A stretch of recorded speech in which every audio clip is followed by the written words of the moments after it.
Now that is what actually I feel like it's a kind of little irony that if your child has got a very good score and has a very good profile, however, just because you are late, because you are knocking at the door after the things have already gone.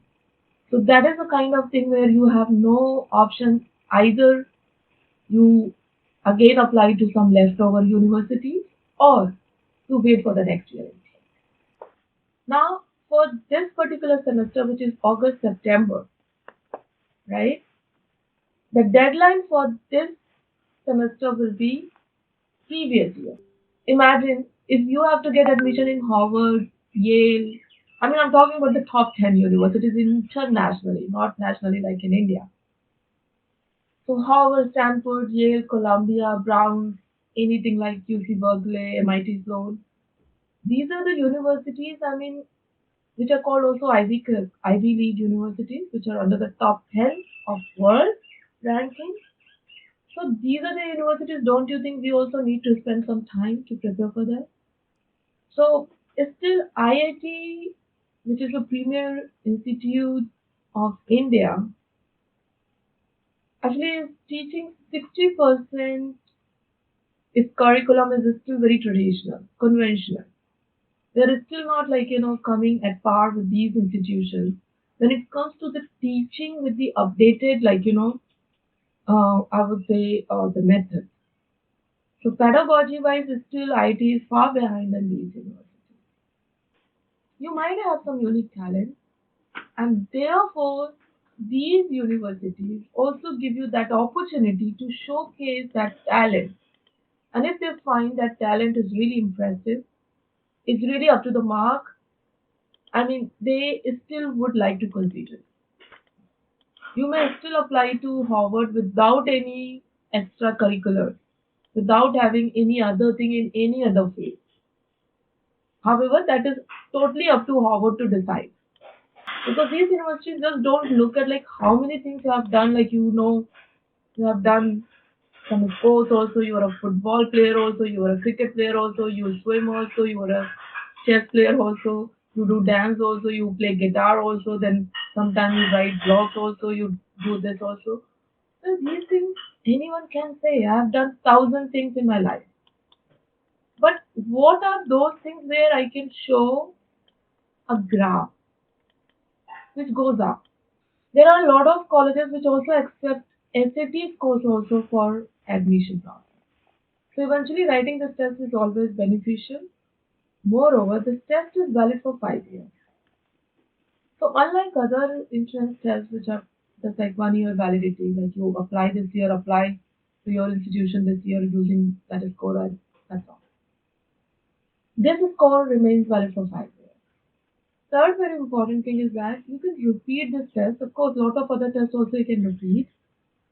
So similarly, SAT also you can repeat and you can still send the best score. However, IELTS, which is IELTS, a language test, English language test, that is compulsory for a lot of, I mean, for every Indian. And any country, like when we are talking all these developed countries like UK, US, Australia, Singapore, they're always much safer than India.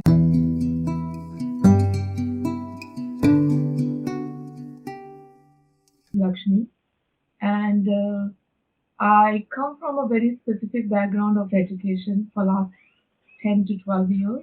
I have been actually working with this specific part of education which is basically focusing on the overseas education.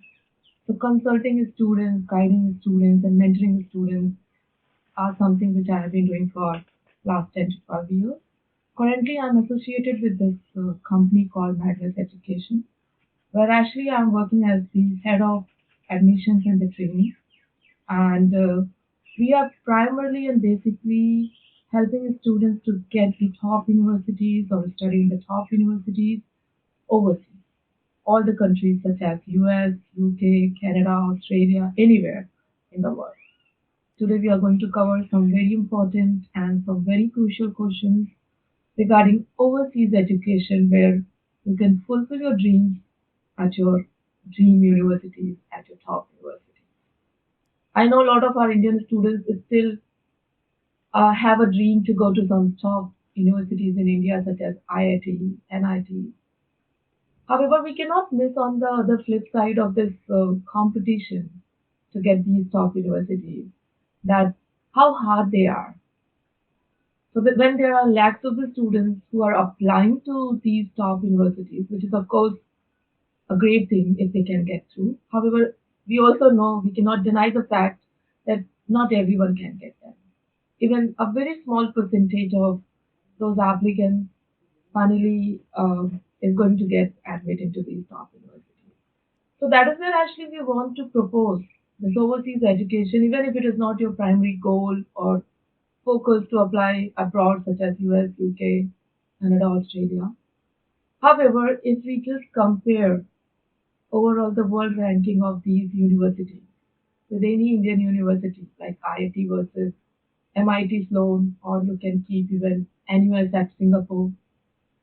All these universities are under the top 10 to top 20 or top 50 I'm talking about.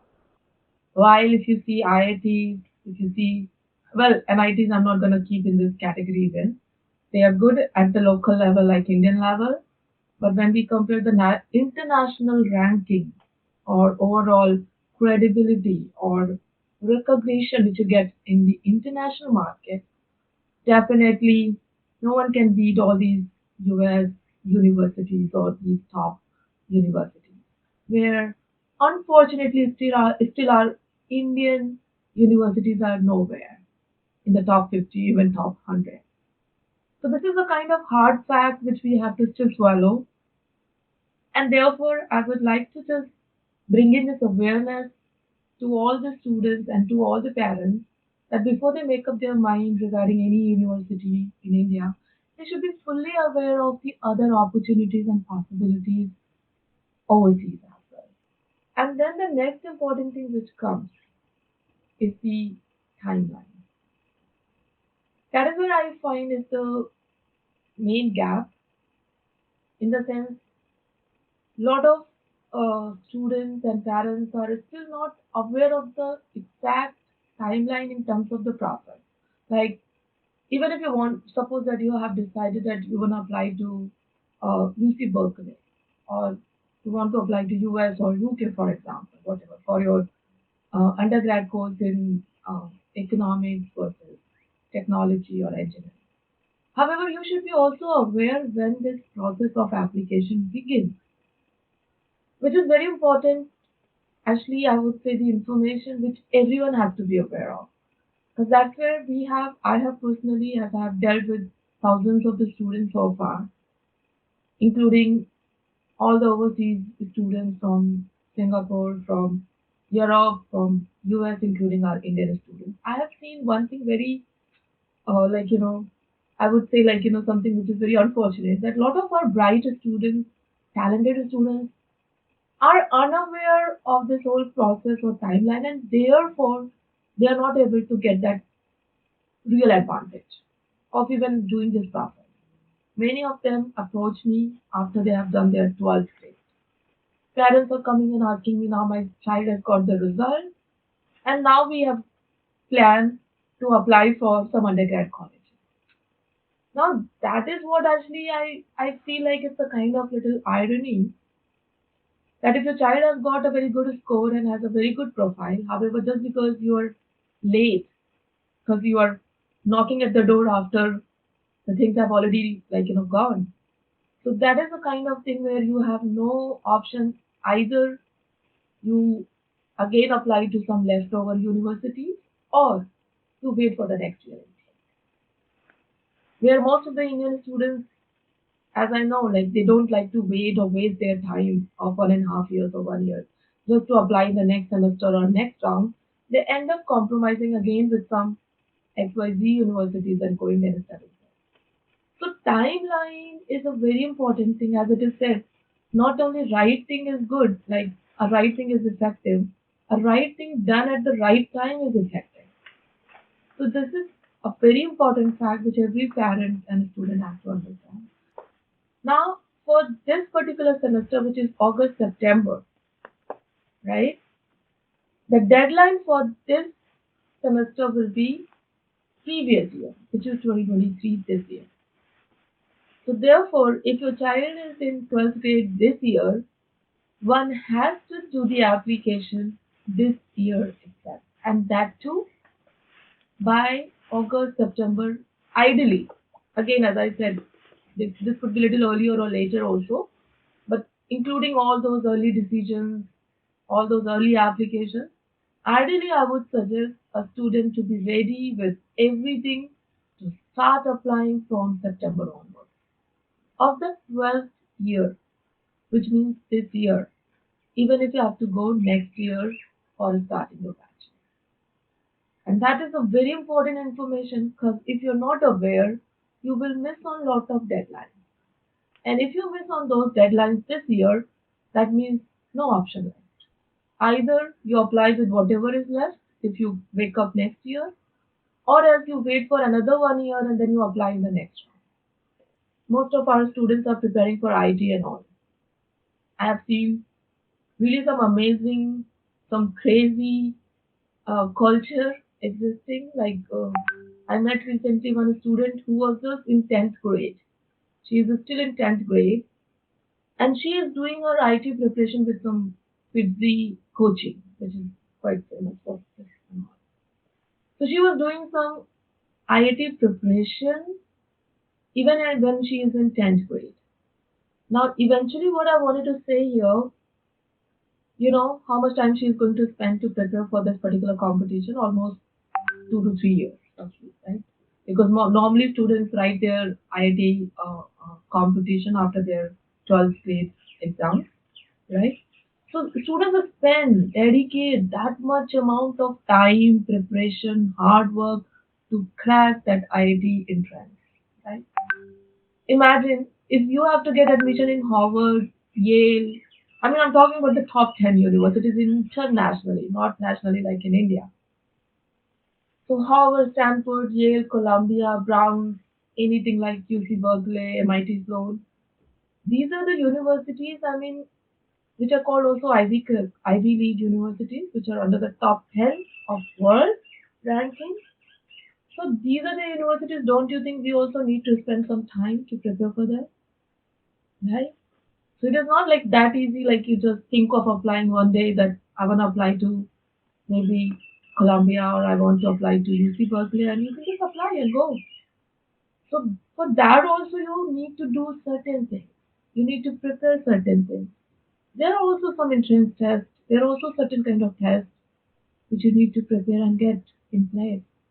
So therefore, if you have a goal already at place, you have some options that you might be applying to US, you might be applying to UK, top universities under the top 20, top 50, whatever. You can understand at least to a certain extent that what amount of effort also you have to put in. Alright? So therefore your action plan, which we also call as a roadmap, is something which I mean it depends on the student. Of course we are not gonna make it something as crazy as IT entrance test, like 3 years. You completely dedicate yourself, leaving your school, study and everything behind just IT preparation. Not like that. Because these international universities, when we talk about, let me just give you some little overview of these universities, how they are special, how they are different from Indian premier institution also. So if I talk about the data, just the data, right? So it's still IIT, which is a premier institute of India, actually is teaching 60% its curriculum is still very traditional, conventional. There is still not like, coming at par with these institutions. When it comes to the teaching with the updated, like, I would say the method. So pedagogy wise, still IT is far behind than these universities. This is the one thing, and therefore these institutions, when we talk about the top institutions of US, UK, or anywhere in the world, they have a totally different kind of selection criteria also, right? If you're looking forward to apply, for example, to any like Stanford, of course, there are certain factors which these universities are going to look at, and that is what we have to understand first of all. What as a kind of potential student or applicant for Harvard or Stanford or UC Berkeley or MIT, you need to have, you need to work on. Most of us actually emphasize on the academics and the school curriculum. I know that is eventually a very core aspect of every student's life. If you're doing your 11, 12, of course, studies, uh, so that is where you spend your maximum time. Most of your time goes into that, and that has to be up to the mark. I mean, if you are with 60%, 70%, I mean, it is little like, I would say, little unacceptable that a student who has spent so much time and has got only like, a very medium scores and then applying to the top institution. So definitely these institutions are looking at your academic performance, academic scores at the first place. Second thing what they look at is certain kind of entrance test. Now, because right now in this talk we are not specifically talking about US, so I would like to keep it general. So when it comes to the entrance test, different countries require different entrance tests for the different kind of courses. So now that is where if you want to do your medicine in US versus your medicine course in UK, there would be different tests. Such as US requires only SAT, while for UK, Australia, we require UCAT or BMAT entrance test. So these are certain kind of tests which are required along with your academics when you want to apply to different universities into different countries. When you have Indian premier institutions, the competition is very hard, very tough. Lakhs of applicants and only few IITs. So you know the success ratio is very less. I think very, very less.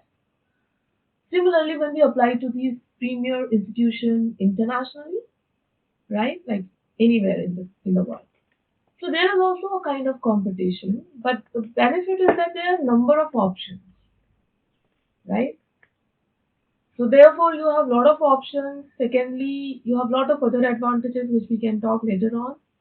So that is how competition is hard, but still it is not that like difficult that you cannot beat them. Most of these top universities have a kind of acceptance rate which varies between anything 7 to 12%. That means if there are 100 applicants, probably 10 to 12 people get admitted. In certain cases, maybe only 7, 8.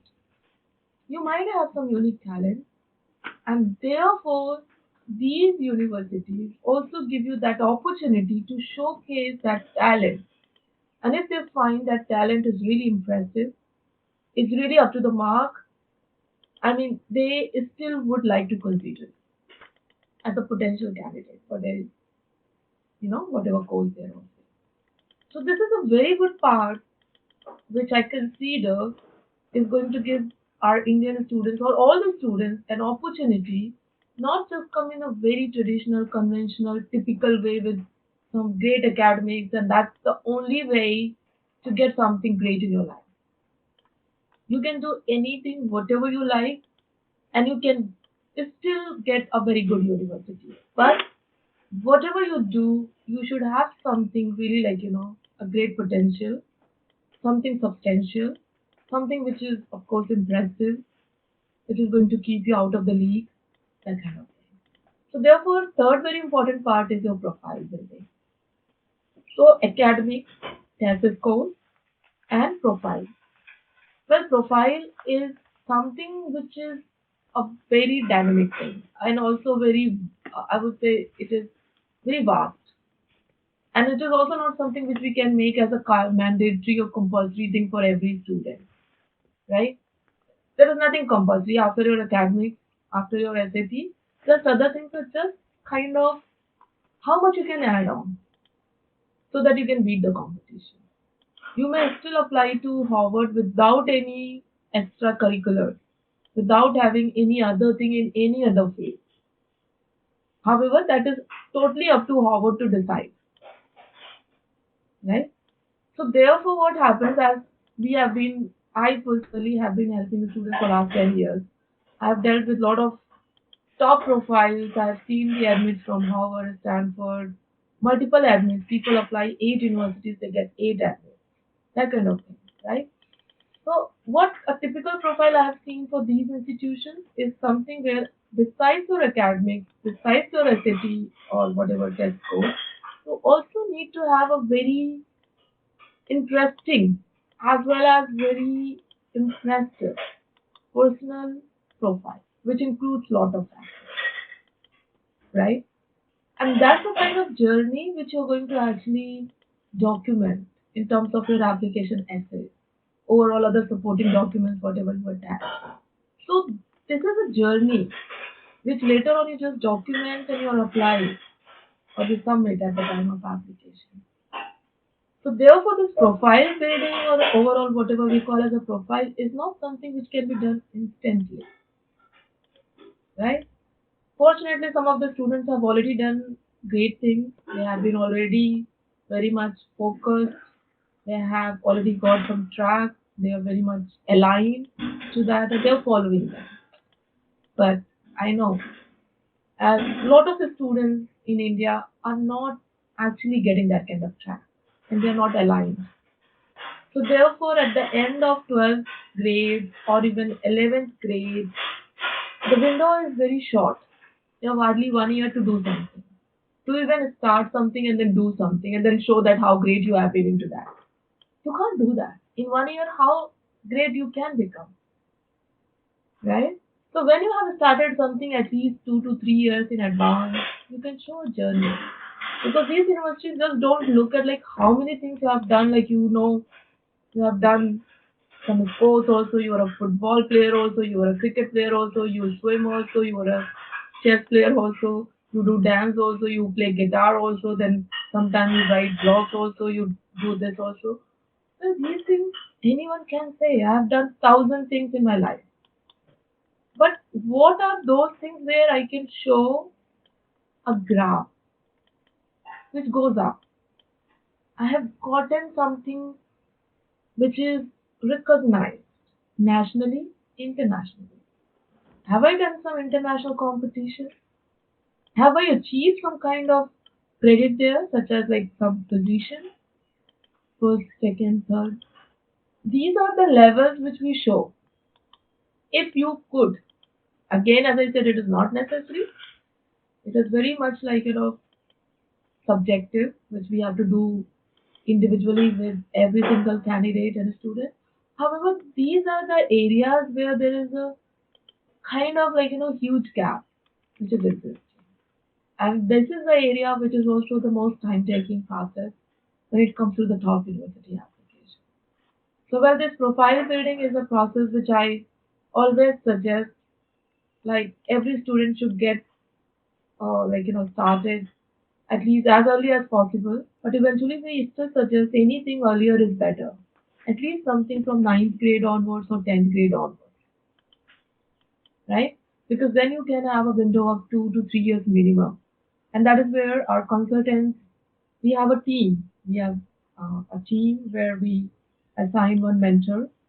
Mentor is the person who is going to guide a student accordingly in a very customized way with regards to his or her passion, interest. Some students still have no idea what they exactly like, what they would like to study. So that is also kind of a big question mark to a lot of students and parents to decide that. So that is where our consultants and academic advisors, like we have some advisors from Oxford, from London, from US, all these alumni who actually help us to guide our students to choose the right program and course, not just based on your limited understanding, rather the broader understanding. We also do some psychometric tests and all that so that we can eventually understand very technically that what a student is really supposed to do and can do and would like to. But just to give you a short overview of the test prep, the first thing which I would like to say, for example, if we keep SAT, BMAT, UCAT, the one thing is that these tests are actually quite flexible. However, every test has a different format. So let's talk about SAT, which is Scholastic Aptitude Test. The first benefit of this test is that it is accepted in a lot of countries like US, Canada, even Australia, Singapore, Germany, in certain other European countries, as well as in India. So such as a lot of people write IIT, GE, etc., right? A lot of colleges and all.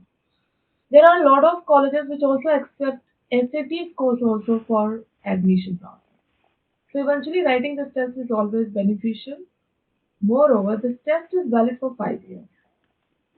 So unlike other insurance tests which are just like 1 year validity, like you apply this year, apply to your institution this year using that score, and that's all. This score remains valid for 5 years. Third very important thing is that you can repeat this test. Of course, a lot of other tests also you can repeat.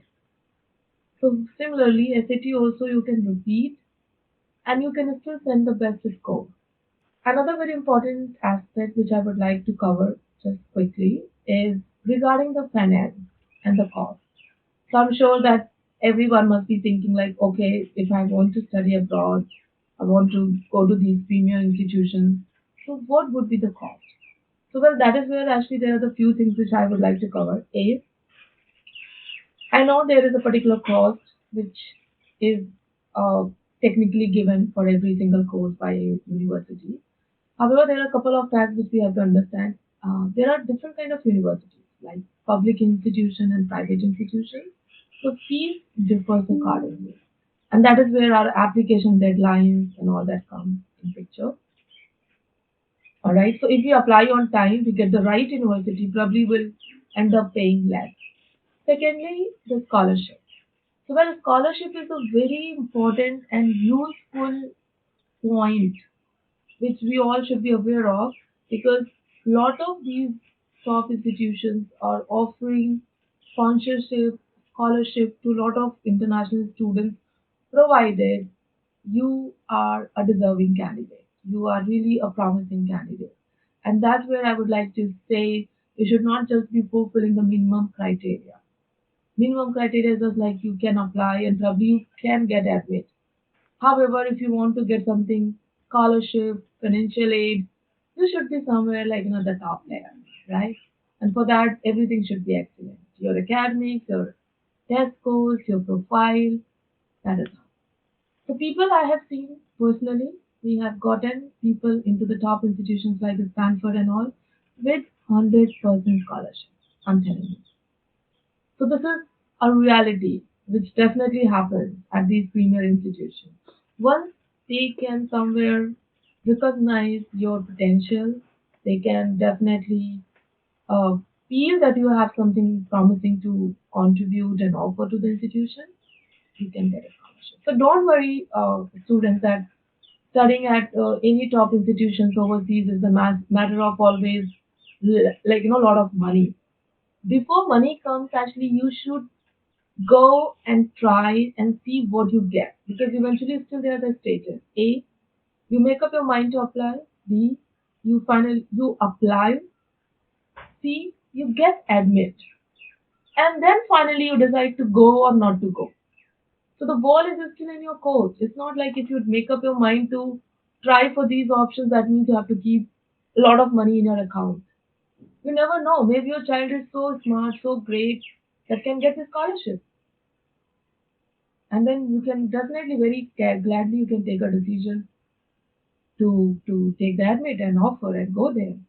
But if you don't apply at all, I mean, this is entirely the complete loss. You have no idea. Even if you get an offer, you get a scholarship, you would not be able to know that. So my suggestion is always to try for these options, apply, and then finally see what you get. Most of the institutions have a very nice and decent fee. Some of them may be very costly, but there are a lot of student loans. I think Indian government is also supporting a lot of institutions that, I mean, overseas. Like I know personally, this is Stanford has some specific scholarship, which is actually sponsored by the Ambani Group, provided you get admitted there. Suppose that if it is undergrad, 4 years program, when you are going to apply for the visa process, then they look at your financial documents. Now, if you have to pay the full fee, so eventually what they want to ideally look at, if it is a semester-wise program, so they will look at one semester fee which has to be in your account and 1 year some expenditure or something in the liquid amount, right? That is minimum required, minimum. Sometimes what happens, some of the universities would like to see the whole amount in liquid. Some of the universities would like to see then what we say as a kind of like, some sort of like, collateral or something you have to show. For example, if you have taken loan, which can be disbursed later on, right? But you have a sanction later of the loan amount of the 4 years. You can sanction whatever is the fees amount of the 4 years or whatever you have actually gotten, right? And that amount you can show as the kind of sanction later, but for the 6 months, which is one semester or 1 year, depending on the university, you have to show in the liquid, which is in your bank account. That is the first thing, including 1 year expenses, living expense in your account. Now, whose account can be used to show that amount? Well, it is totally like whosoever is the guarantor. So, because whenever we file for the visa, of course, if child is minor, there would be a guarantor. Guarantor, the one who is sponsoring or who is giving the money, right? So that account has to be the name of that person. Simple. So if generally blood relatives and blood people like father, parents only become the guarantor. So in case if you're choosing someone else like your uncle, aunt, then you have to make them as a guarantor, and then they have to give all their proofs and everything from the beginning to be guarantor, and then you can show the amount in their account. So you can't randomly change the account unless the person has already taken the sponsorship. Like I'm going to sponsor this child. Normally the blood relatives are taken because in some countries it is very strictly followed. You cannot make your friend as your guarantor, even if your friend is ready, because they choose specifically the blood relative to be a guarantor. So if you're applying to Europe, then there are some specific language requirement, but that is not very compulsory for international students. However, desirable. Because German, for example, Germany. So Germany is a country where German is the main, like their local language, and if somebody is going there and studying there, even in English, because most of the courses, international courses, are taught in English. Even if you choose international course, which is taught in English, still knowing German language is always desirable and a kind of adding factor. So therefore, having some German certificate like A1, A2, B1, B2 kind of, depending on the course, is not very mandatory at the time of application in a lot of institutions. However, later on would be required or it is good to have it. Secondly, if already you have it, it is a kind of advantage. So that is the thing. However, IELTS, which is IELTS, a language test, English language test, that is compulsory for a lot of, I mean, for every Indian.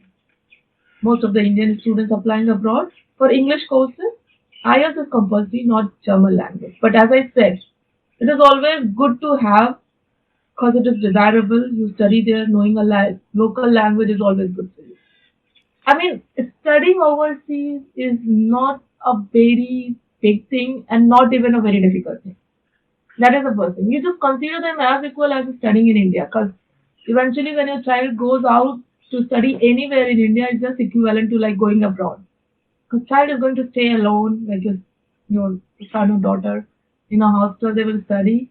And any country, like when we are talking all these developed countries like UK, US, Australia, Singapore, they're always much safer than India.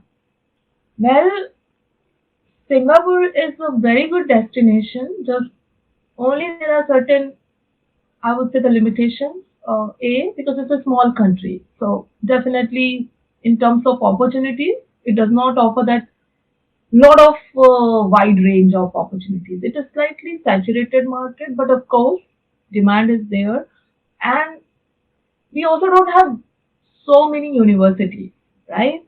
So unless some students are getting some good universities like NUS, NTU, SMU, and all, there is no point of coming to Singapore, right?